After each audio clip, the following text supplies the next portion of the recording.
Welcome back, everybody, to another edition of Interview with a Roadie. This is the series where I get to sit down with artists, band members, other roadies, and anybody else in the music industry, and we just have conversations about whatever we want. And today I got to sit down with Vicky Psarakis of The Agonist. And I was super grateful to get to do this because she's been slammed with media lately because they have an EP coming out soon. And usually when bands have albums coming out, they're pretty busy doing interviews and media, stuff like that. So this was super cool.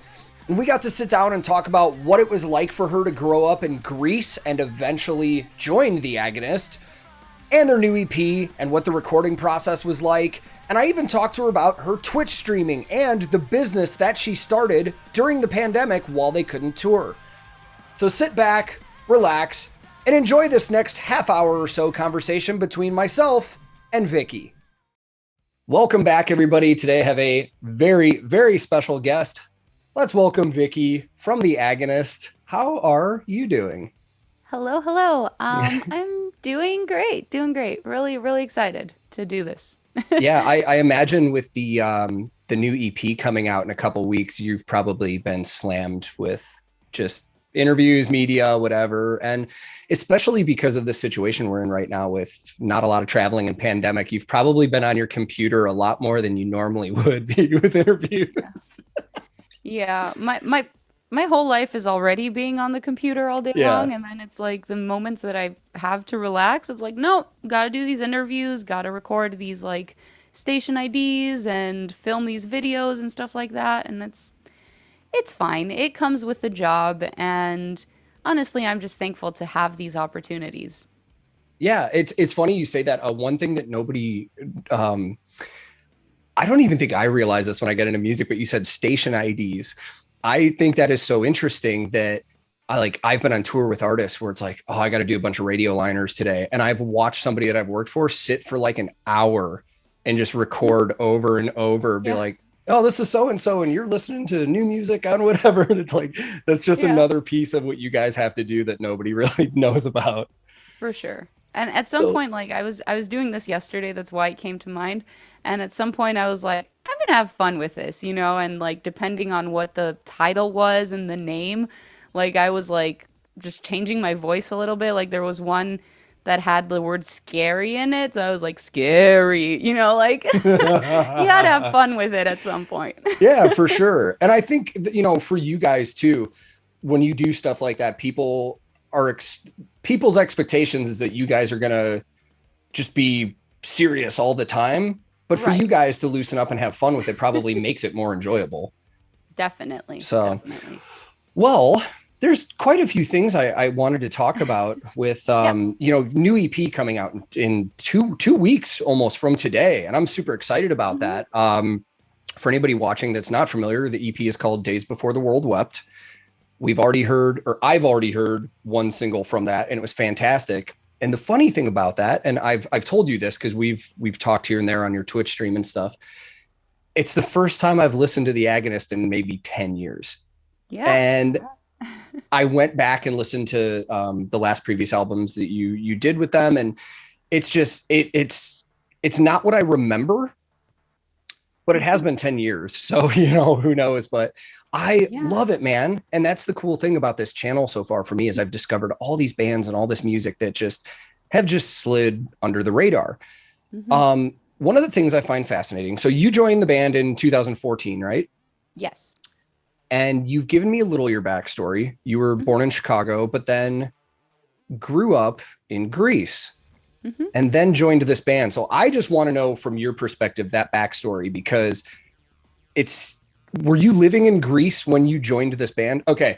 Yeah. I need to hear that story. I want to know how you grew up in Greece and got into music and vocals and stuff like that, and then found this band across an ocean. Yeah. So I will try and keep this short because if I go into details, that's the full episode is just that. Yeah, for sure. Just give me the cliff notes. Yeah. So Cliff Notes is both my parents are Greek, but they met each other here in the States, started a family here in the States. Basically, my dad was around that age where he's like, I want to retire. I want to go back home.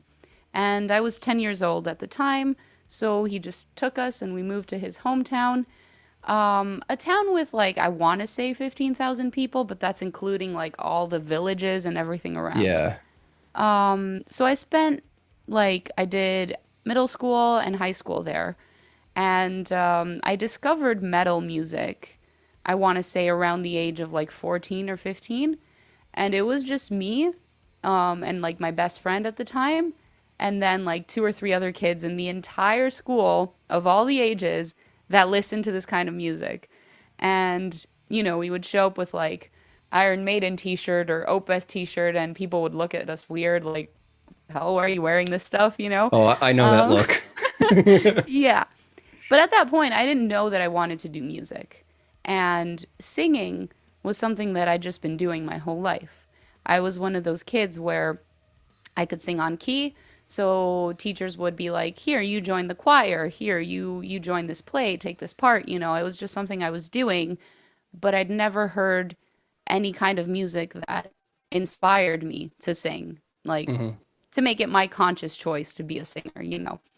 And it was metal that did that, really. It was like heavier music. And interesting fact, I didn't even care for singing. I just wanted to write music. And that's kind of where piano comes in a little bit. Piano was the instrument that that I don't know, when I was like 8 years old, I saw it and I was with my dad at like a guitar center or something and I was like, "Can you get me this keyboard?" And my dad was like, he initially was like, "Oh, we're just going in to see stuff. We're not buying anything today." But I guess I gave him like the puppy dog eyes and he's like, "Okay, I guess I could get you this like $200 keyboard, whatever." And I never had any lessons or anything like that, but I started writing my own music and melodies. And like every time I'll sit down on a piano, I'll like think of random stuff. And that was what did it for me. And singing just became like the vehicle to, I guess, I thought at the time, naive little me, you can sing. There's not much effort in that. It's a natural talent. You can sing. Let's just do this. You don't have to pick up a guitar and learn. You don't have to go to school and learn piano. It's like you can just do it. Then I started touring and realized how hard it actually is. But yeah, singing was just like the vehicle to create music. And I started doing that roughly around 19 or 20 years old. I started writing my own songs. They weren't the greatest, but I tried and just like met other musicians and did some projects and stuff like that and covers and stuff like that. But I never had like a band that I was a part of where we had like the same goals and wrote music together and toured and all that. I never did any of that. I started doing covers on YouTube to try and find a band. And that's when the Agonist found me. So the Agonist is your first like band. Yeah. Wow, I didn't know that. That's Yeah. wild. What a Yeah. I mean, first, what a I great did first band. I did like some studio projects. Like I Hmm. recorded like a full album for a band in Greece where I just did the vocals, but that's a studio project. It's not at all Yeah. the same thing. So yes, they're my first band. That's so wild. And that's fascinating too that it was YouTube was the platform because that's starting to happen here and there more and more. Yeah. Recently on this channel, I talked to Adam from Lorna Shore, and they said Mhm. they originally saw their new vocalist just doing Yeah. covers on YouTube, and they knew friends of friends that knew him, and they knew of who he was. But Yeah. he said that's how they originally like saw what he was doing, and were like, "Oh wow, we didn't know he was doing stuff like this." And then I Yeah. think oh, there's another band I'm thinking of, but same thing. They found their vocalist just on YouTube and were like, join our band. That's so Yep. wild. And it's such an That's interesting way for, music to reach other people and stuff like that. So joining the band, I mean, how did they just approach you like, and just send you a message or something? Yeah, it was Danny actually that found me on Facebook and he added me and I was like, "Oh, guitar player, from the Agonist added me. Okay, cool." And then I noticed he had also sent me a message. And it wasn't like, "Oh, we need a new singer," obviously. Like, you're not Yeah. going to tell a complete stranger Yeah. what's happening. It was more like, "Hey, I saw, your cover of this and that, and I really like your voice. And, I have some songs that I've written that don't really fit the Agonist. Would you like be interested to try and do some vocals on them?" And that was, I guess, my secret audition. I had no idea I was Hmm. auditioning. And it was actually the song Danse Macabre. That was the first one that I wrote. I wrote the verse and the chorus and a little bit of something else, and I sent it back. And I guess he shared it with the band, and they were like, okay, not only can she sing, she can actually write good music too. And that got me the gig. That's so wild. I love stories like this because it's not what people expect at all. No. Like, especially for, a band made up of people that are from the Montreal area too. Like, Yeah. that's just so wild, man. Like, I think that's so rad. And you've obviously, making a name for yourself pretty quick because even right after you joined the band, I remember seeing your name like in industry talks and hearing people talking about you and stuff like that. And, multiple albums at this point, and we're coming up on the new EP. You said you had some previous studio experience, when you were younger, but I kind of would like to know what it's like for you as a vocalist working in the studio with Christian Donaldson, who does the Agonist albums, because Yeah. not only is he a great guitar player that a lot of people know, but he's worked on a lot of great albums. He's done a lot of Beyond Creation stuff, and I know he did some of the Shadow Intense stuff that I really like too. Was was he the main person that you worked with in the studio when you did vocals, or were you kind of separate and then came in after? How was your process with him with that? So basically every time I enter the studio, I already know what I'm gonna do. I'm Hmm. prepared. I have like my setup here, so I demo everything beforehand, share it with the band, decide like what we're gonna change. We don't like wasting anyone's time, and like especially when it comes to my vocals and like the gazillion layers that I want to do sometimes, I don't want to walk in and be like, "Hey, what are we doing today?" Yeah. And Chris is a really busy man. He's like nonstop, always mixing. So I go in the studio and I'm prepared, and I have my laptop with like my project open with all the vocals. Every time I track a part, I like mute it in the project so I know that it's done. And maybe Smart. and maybe sometimes, if we get inspired, we might add something else. But I'd say the songs are like 90% what they were in the demos. That's Um, awesome. yeah, and Chris really loves that because not everyone works that way. Yeah. And we just like, we really, he's by far like my favorite person that I've ever worked with when it comes to recording because he does the work that I don't want to do. Like he hits the record and he deletes all the shit takes and stuff like that I don't want to do. And at the end of the day, it's like, here it is. Here's your vocal track and it's perfect. And when it comes to like how we think with like harmonies and layers and stuff like that, we're very similar minded. So it's just such a smooth and fun process. So as a producer, he seems like the kind of person that rather than trying to put in his creative input on a lot of stuff, he just kind of lets you guys do whatever, and then he's just there to mix and make it sound good and stuff like Yeah. that. Yeah, because Yeah. I've worked on some albums with some of the bands that I worked for years ago, where you know it's a producer's job to make everything sound great and come Hmm. together, but I've seen some situations where producers they want too much or they want to change too much. I've seen a singer go into a studio thinking he knew exactly what he was going to do, and then the producer was just like, "Nope, Nope. like Yeah. nope, we're not doing that." So that's really great to hear that he's really just you know Yeah. that open with you guys just coming in and doing whatever. And the mix on the first music video we saw was so good, especially with Yes. everything that was going on, man. I mean, you know tons of different vocal styles from you. We had, I mean, I remember when I first heard it, the piano tone was what really, I remember at the end of the video when I saw it, I was like, that is just such a good tone. Like that's, Thank you. and a lot of people may just go into there and just record a piano or just a patch on a keyboard or something like that. But Yeah. you could tell you guys did just enough effects to it to make it sounded like me, like it was an acoustic piano in like a big, just hollow room. Cause it sounded like it Hmm. was bouncing everywhere and stuff. And I mean, again, for the first time coming back to listen to the band, it was just, I think it was a great introduction track to like this era of the Agonist. Hmm. And then I went back and listened to some of the other stuff, and then I'm like, fuck, I've just been sleeping on this band for way too long. So Thank you. the album comes out October 15th, almost 2 weeks from today. I have already pre-ordered it. That's kind of become a thing now, where whenever I do a reaction and find something I like, vinyl usually ends up on my wall and people know. And right now I have so many I'm waiting on because I've ordered so much. But before the 15th, I want to say I actually just saw something today about it, but is there going to be another music video out before then? Yes. Okay. That's what I thought. But around then. Okay. Around then. Yeah. Not this week. No. Nice.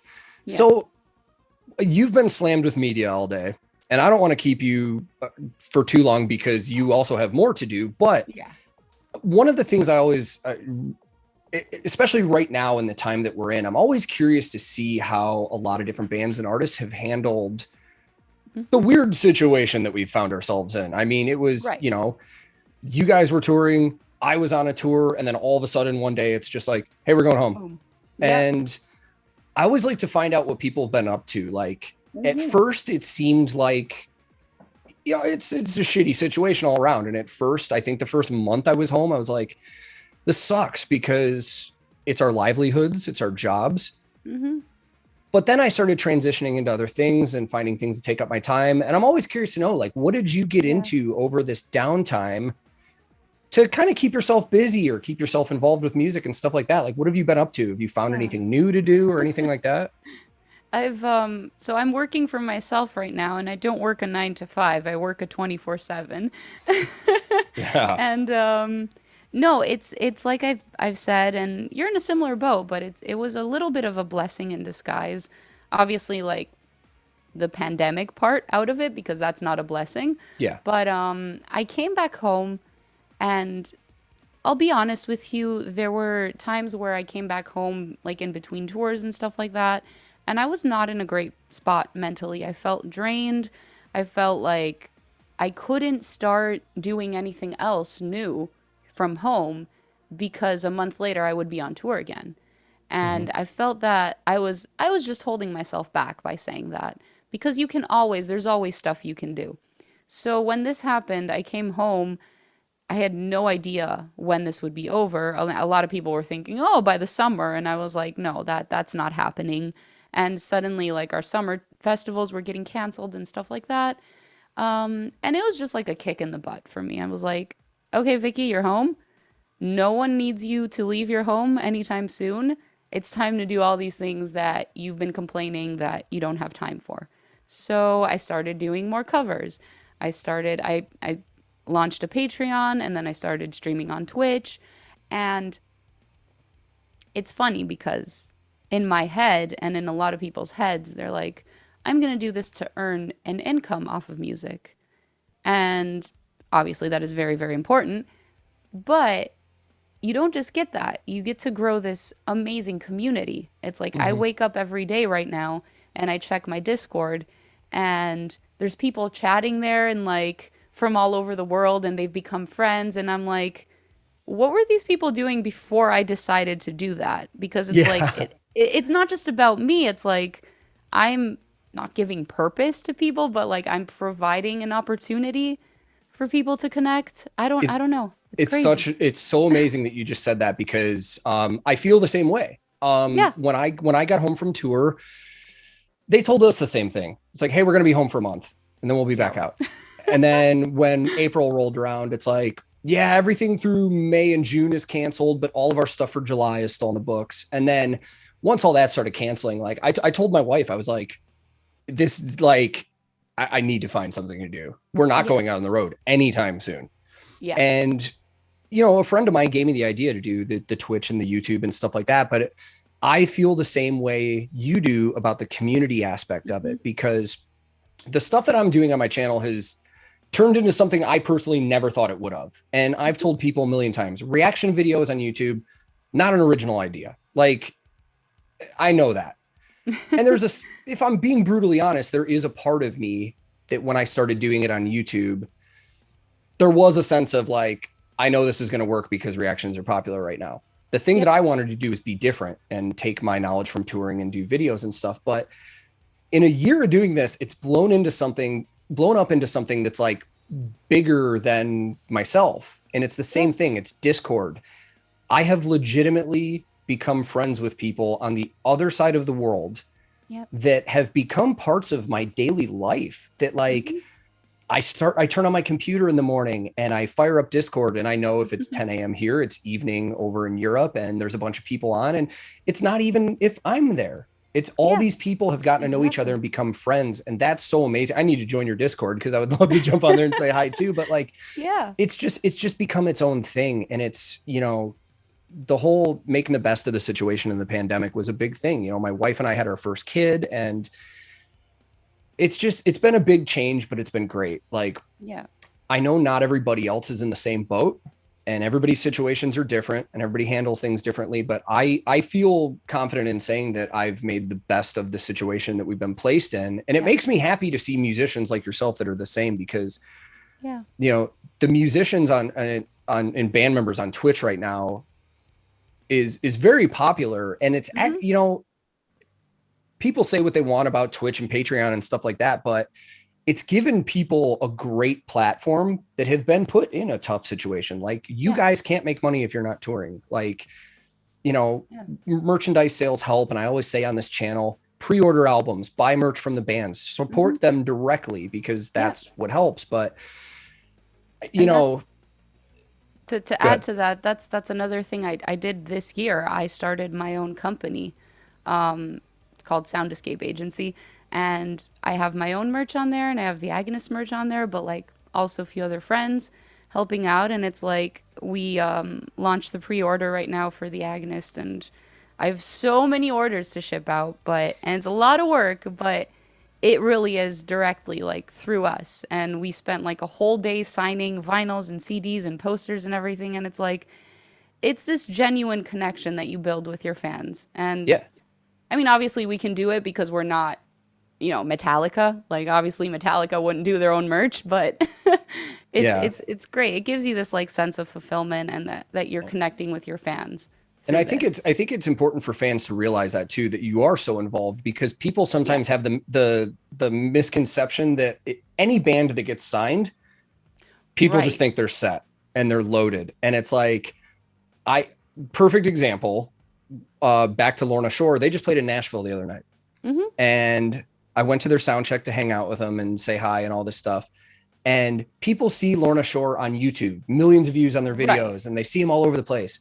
And they're playing at a 180 capacity venue in Nashville with one Wow. crew guy in a van and trailer, and they're making their money off their merchandise sales and the Yeah. fans helping them out. It's like, a lot of people don't get, like, when you get signed, it doesn't mean the record label is just giving you tons of money to live and do whatever No. you want. Like, it's still a No. struggle for a lot of bands. Yeah. So you're packing and shipping everything out yourself. Yeah. Oh man. And I'm even printing these like thank you notes too. I don't know. I'm just That's so like, awesome though, man. I like, seriously, I think that's so cool. And I think people will appreciate that a ton. Like, yeah. they appreciate it more if it comes from you than just some big monster merch company or something like that, you Yeah. know? And I'm not like, it's like no disrespect obviously to like the third parties, like the middleman that's helping bands out, of course. It's just, I will take that help when it comes to it. But like if I can do something myself and it gives me like this like sense of fulfillment, then why not do it, you know? Yeah, absolutely. So before I let you get going to your next interview, one Yeah. question I always like to ask artists, and this is kind of what we're talking about now, but for the fans that love your music and want to Mhm. support your bands directly, you as a musician, what do you think is the best thing or multiple things that people can do if they want to support your band? I mean, okay, so like obviously we spoke about merch and Mm-hmm. pre-orders and stuff like that. But I do understand that that costs money, and like you can't have the same 20, 100 people going and buying everything that you're selling. Like that's ridiculous, and there's so many bands out there, and any music lover will tell you that I want to support all the bands that I enjoy listening to. So I think the easiest and does not cost anything, maybe just some time, but the easiest and no cost thing that fans can do is just share your music. Talk to their friends about it, share it on their Facebook, their Instagram, their Twitter, whatever it is they use. go on reaction channels like yours and be like, hey, can you react to the Agonist, blah, blah, blah. You know, there's power in numbers, and there's power in people that are dedicated to help support and spread the word. And I think, yeah, it doesn't cost anything, and I think it's cool. I don't know. It's funny. It's funny yeah. that you say that, because every single person I've talked to on this channel from a band, no matter what size their band is, has said the exact same thing. Like, Yeah, I mean, and it's like, you never know. Like, some people feel, you never know what a simple like Instagram story sharing something can do. Even if yeah, one person sees that and gets turned on to a new band, like yeah, that's a new fan, and you never know what that could turn into. And that's awesome. And you know, absolutely. that's one thing I always would highly encourage people to do. Share the music, support the bands. And, you know, as we go back to financial stuff, not everybody has the money, but like pre-ordering stuff helps a ton too, because first week numbers for bands help a ton. It helps promoters book tours in the future and stuff like that. So that's Yeah, for awesome. sure. Well, your new EP, Days Before the World Wept, comes out October 15th, a little over 2 weeks from today. I'm super excited about it. I can't wait. For anybody that's watching this that is interested and hasn't checked it out yet, I'll have links in the description of these videos where they can pre-save it, pre-order it, all that stuff. Amazing. But most of all, thank you very much for your time. I know you've been incredibly busy. I'll also link, for anybody that's interested, I'll link your Twitch and all that, so people can check you out on there, because that is fun. I jump on your Twitch when I can, and it's fun to watch. So Yeah. well, And it actually, you found it a bit later because like I got COVID and all that, so I haven't been performing, but like that's primarily what I do is perform and like record vocals and stuff. And actually tomorrow I'm gonna be doing like a recording session on oh, Twitch. no So way. yeah. Well, that'll be before this interview comes out, but maybe I'll just make a post and tell everybody to check it out. I'll be on there. I'll check it out. That'll be Yeah, super I mean cool. it'd be cool if you stop by, say Yeah, hi. yeah, Yeah. for sure. Yeah. Well, I appreciate it. And again, I thank you for your time, because I know you're super busy. And maybe All good. you know, maybe after this album comes out, maybe a couple months down the road or something, we can hook back up, or maybe on Twitch or something, and see how everything's going. For sure, for sure. And if I'm ever in Tennessee, obviously I'll like hit Yeah. you up. I don't know anyone in Nashville actually, so Oh, there I you bet go. you do. I bet you do, and you just don't know it. Maybe, and I just don't know that they live there. Yeah. So many Yeah. rock and metal people, crew guys Yeah. and bands, all live here now. It's Really? insane. Oh Hmm. yeah. Is it going to be Yeah. like the next metal capital? It's quietly, I think it is, because Really? most of the crew guys in the country music industry are all guys that were on metal tours like 10 years ago that I knew from years ago. I mean, Right. it's crazy. I know all the guys from Korn live here now, and like Wow. everybody's moving here. It's cheap, that's why. I So do love Tennessee, like yeah, as a state. I really I do. I like it here. Well, whenever all this stuff settles down, hopefully, you know, when you guys are back out on tour, if you come through here, I'd love to come check out a show and hang out with you guys Yeah. and stuff like that. So Yeah, it'd be super cool. Well, yeah, thank you. absolutely. Thank you for having me. Dude, thank you for your time. I appreciate it. Again, I know you guys are busy, and I hope you have a wonderful rest of your evening. Same to you. Thank you. Awesome. Thanks.